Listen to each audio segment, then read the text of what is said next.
Hello, welcome to the Roundhouse podcast with Paul Sollentrop of Wichita State University Strategic Communications. Thank you very much for listening. Today our topic is bowling. Wichita State women's bowling is set for the NCAA Tournament after winning the Conference USA title on Sunday in New Orleans, Louisiana. We are recording this on Wednesday morning. They will find out their destination and their seeding on Wednesday afternoon. The Shockers won 7 straight matches in New Orleans, capped by 2 wins over defending NCAA champion Jacksonville State. Shockers defeated Jacksonville State 4-3 in the final match.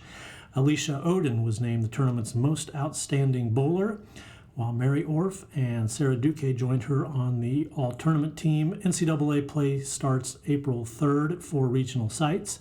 Coach Holly Harris and Aleesha is with us. Aleesha is a sophomore from Council Bluffs, Iowa. They'll talk about last weekend and what's next for the Shockers. So Holly, Shockers get an automatic bid into the NCAAs with the conference title.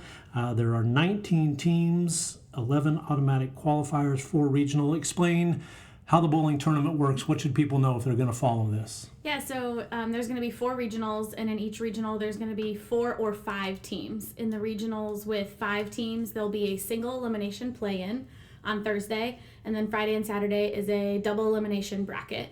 And the winners of each regional will advance to the Final Four in Las Vegas the following week for another double elimination bracket. The only change is the very last match for the national championship is a best 4 out of 7 instead of the mega matches that we've been using through conference and that we'll use through regionals. So last year, Conference USA had all 4 of the Final 4 teams. Jacksonville State won it. Arkansas State was the runner-up. Vanderbilt was the 2023 champion. Why is this conference so good in bowling? It's got the best teams. I mean, we were talking this weekend. We went through the gauntlet to get through to the championship match even. Most of our matches were against top 10 teams. I think Aleesha and I were talking before we got here. I think 8 of the 10 teams are in the top 10. So it's just all the top teams are there. So it's really good competition right before the national tournament. You get a bunch of good matches that maybe feel easier than what's going to happen in the national tournament. Aleesha, take us through Sunday. A lot of drama, a lot of comebacks and rallies for the Shockers. What was the whole day like, and what was the emotion of finally winning that? The whole day was kind of stressful, but we kind of just put our feet down and controlled what we could control. We honestly had a lot of fun and weren't really focused on we have to win this. We were just kind of taking it one frame at a time, and by the end of it, the pins fell our way, and we won. It was so much fun. Yeah. So that's a good point, Holly. So you would have gone in confident of an at-large bid had you not won it. I think so. I mean, it's hard to know exactly, but we liked our chances. We've been 5th in the RPI for the past few weeks, so felt good that we'd get one of the 8 at-large bids had things not gone our way this week. So what's the coaching mood then? You're in a really strong position, but you still want to win the tournament. How do you approach that from a coaching standpoint? Yeah, so this tournament utilized mega matches, which is a combination of the formats that we've been using all year long. It's a traditional team game, total pins win, 5 Baker games, total pins win. If it's tied 1-1 after that, then it goes to a best of 7. We've never been in those before. So this was kind of our first introduction to a mega match. So that's kind of what we talked to the girls about was we're here to, same thing we've been doing all year. What can we learn, and can we be a little bit better than we were yesterday? And just kind of kept that mindset through the whole thing. It was really like, what's a mega match like? How does the lane transition? What things, there's a little bit different strategy-wise that we hadn't been introduced to because we had never bowled a mega match before. So coaching-wise, we tried to just keep that between Coach Elle and I, and the girls, it doesn't change. It's still bowling. We're rolling balls down a lane, trying to knock down as many pins as we can every time. So for them, it was how much fun can we have and how much better can we be today than we were yesterday, and they took both of those things and ran forward with them. Aleesha, how much fun did you have? I would say I had a lot of fun. Probably as much fun as one can have. We're sitting in a bowling alley for 7 hours for 4 It days is a long in a row. day. Yeah, I don't know that I was We weren't prepared. sitting. Standing in a bowling alley for for 7 hours a day. Definitely an endurance component to it. So the theme of the tournament seemed to be comebacks. Shockers lost the opening match to Arkansas State, then you had to fight your way back through that bracket. On Sunday, you trailed Jacksonville State 3-2 in both of the best-of-7 matches before winning 4-3. Aleesha, where does that resiliency, I guess is the word I will use, where does that resiliency come from? I'm unsure. From your coaches, from practice? I think we're just taught every day that. Sorry, I need a second. You're all right, Holly.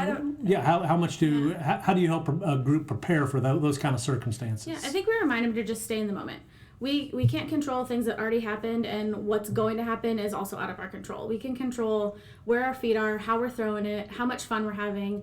And I think when they stay in the moment and stay having fun, shots are looser, bowling feels easier, and kind of the weight of the situation kind of disappears because it's just this one shot and this one from my teammate. So we told them a lot of times, have a bunch of fun first and the pins fall our way second.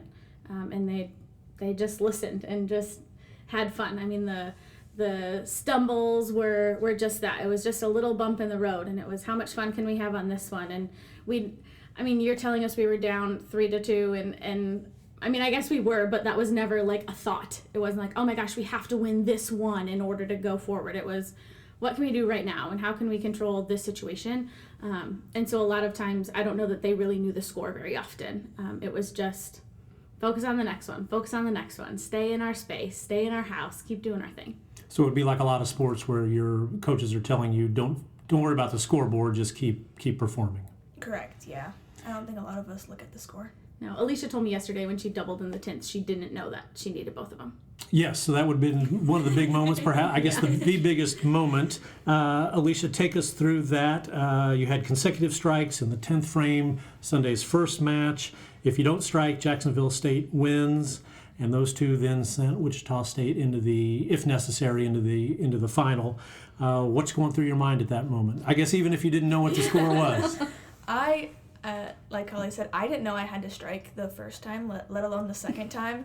I just kind of stuck to my process and just thought about putting a shot on line and doing everything I could control. And if the pins fell our way, they did. And if they didn't, then I knew I just put a good shot on line. And they both happened to fall our way. So you're always trying to strike, I guess. So there's nothing different there. Yeah.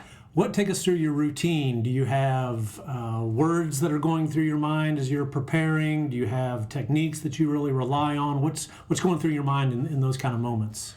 So all of us have our own pre-shot routine. We're all grabbing our rosin or wiping off our bowling ball. And I would say, especially in that moment, the few words that were going through my head was just you and a target, just you and a target, and that's all you really can do is just focus on you and your target. So even if you weren't aware of the need to strike twice, I'm sure your teammates were. What was the reaction after you did that? What was it like there? They were so loud, and it was so exciting. I kind of had a slight hint that they were that we kind of maybe needed it because they were extra loud, but they were just super supportive, regardless of whatever the outcome would have been. They're always cheering all of us on. Holly, what has prepared Aleesha to come through in that kind of a situation? I think the work that she's done to remind herself that it is just me and a target, and if I attack it, things are going to go the way that they should go. She's done a whole bunch. She's an engineer, so her brain can get going pretty fast, and she's worked really hard over the last 6 months to just slow it down. And it's just, here's the move that I'm going to make, power down and watch my teammates, and then I'll get up there and do my thing. And she's put a ton of work into it. She's been injured the last few weeks, so she hasn't had a lot of bowling practice. And I think that maybe went our way because she was able to spend a lot of time just watching shots. So she's seen herself in that moment doing those things for the last month. So when she got there, I would assume it probably felt a little normal because she's seen it happen so many times. Aleesha, was there a turning point moment or a light bulb moment sometime throughout the season where you watched your team perform and thought, all right, we're doing the right things and we're on our way? I honestly think like our first tournament in Ohio, we had no expectations going in. We had no idea what the format was like, who was gonna be there, what the lanes were gonna do, and we kind of just showed that we can have success and we can perform well when things are new.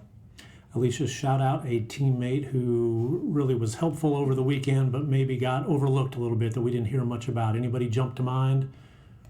Oh, I think everyone on the team could be shouted out in a different way. I'm gonna shout out Morgan Klein and Bo Anderson. I think they played some of the best supporting roles, and they always had really good words when I was up to throw a shot, and they just kind of stuck with me in a good way every time I was up to bowl.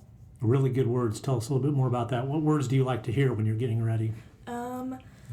I would say the words that always stick with me is like, just focus on your process, just you and a target, like, you got this, you make great shots. Those are kind of the words that all of us hear, but that that really stick with us and help us just stay loose. How did you get started in bowling, Aleesha? My parents bowled, so they met at high school bowling, and then they were in a league, and then they had me, and they were like, okay, you're in a bowling alley. Let's start bowling when you can physically throw a bowling ball. So I started bowling at the age of 4. At 4. And was it always your sport? No question? I'm not going to say I was outstandish at the age of 4, but over time, I always enjoyed it. I wasn't like always the best, but I did. It was kind of like the weird sport that I loved.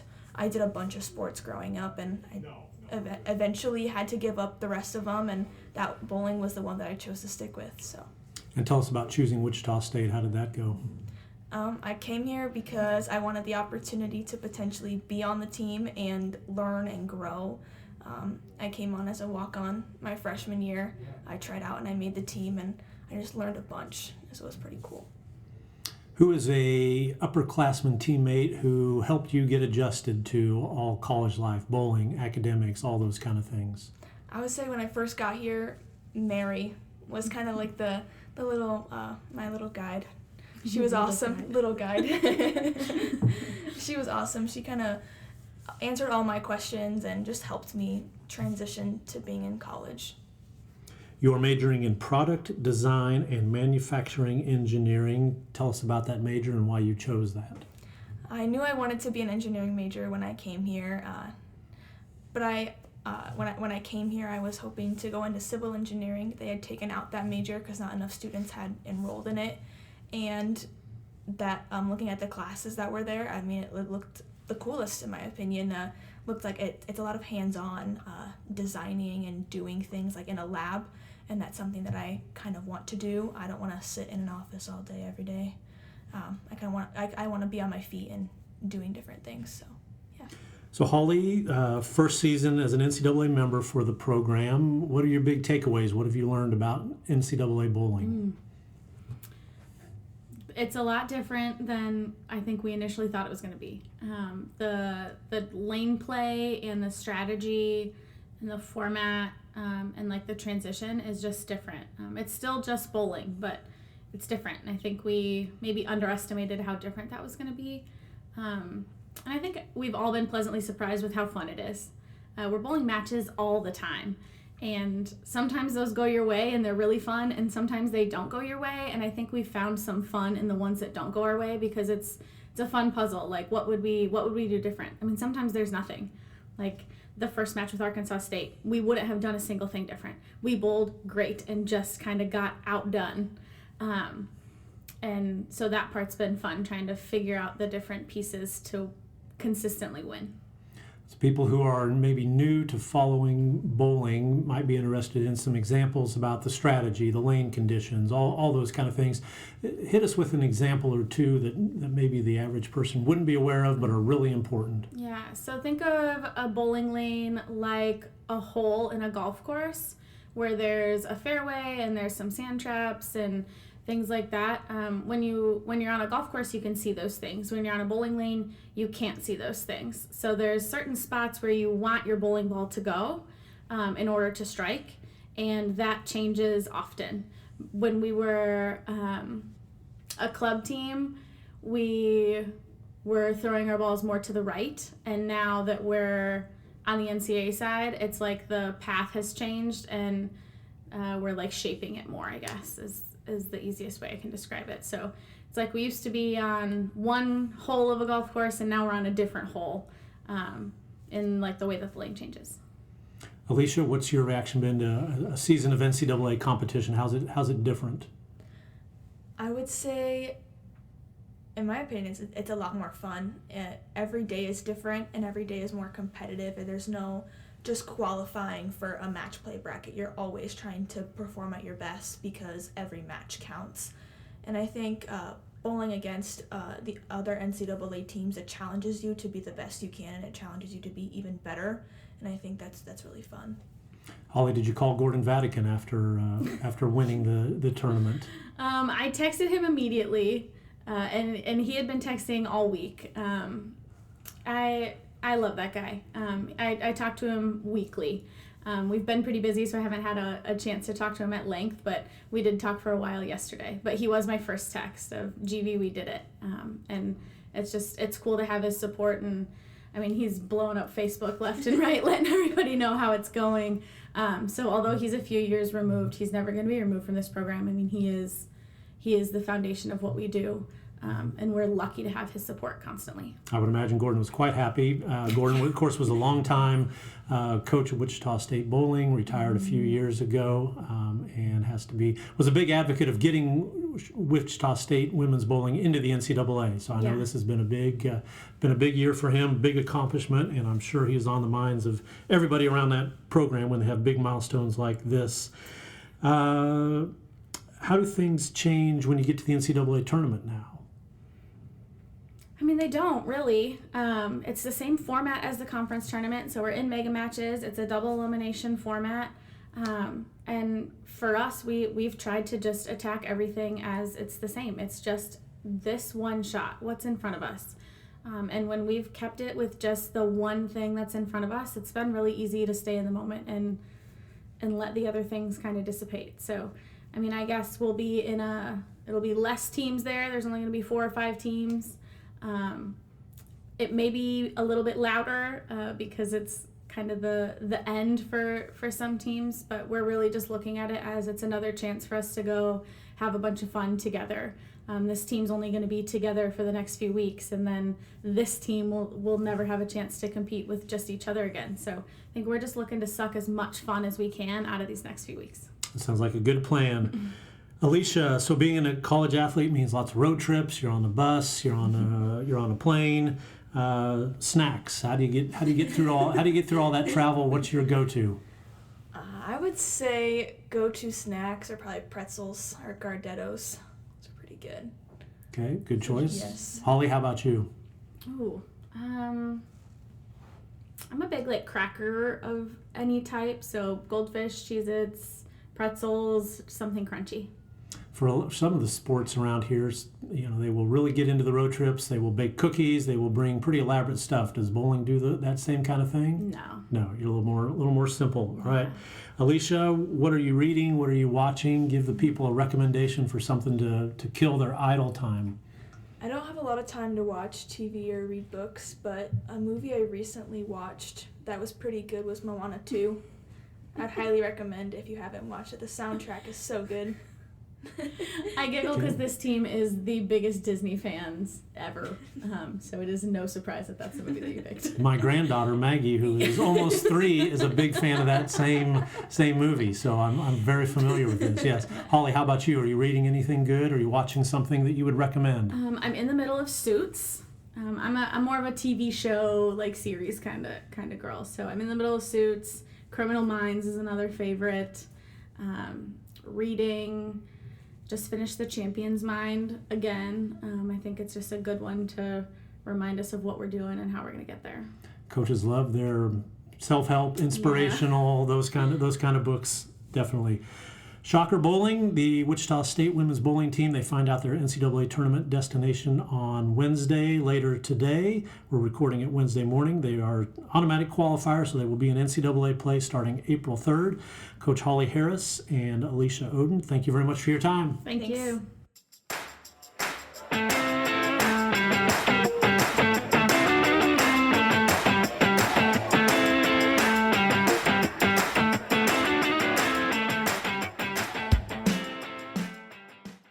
Hi, this is Rick Muma, president of Wichita State University. Check out the latest episode of the Forward Together podcast. Each episode, I sit down with different guests from Shocker Nation to celebrate the vision and mission of Wichita State University. Listen wherever you get your podcasts.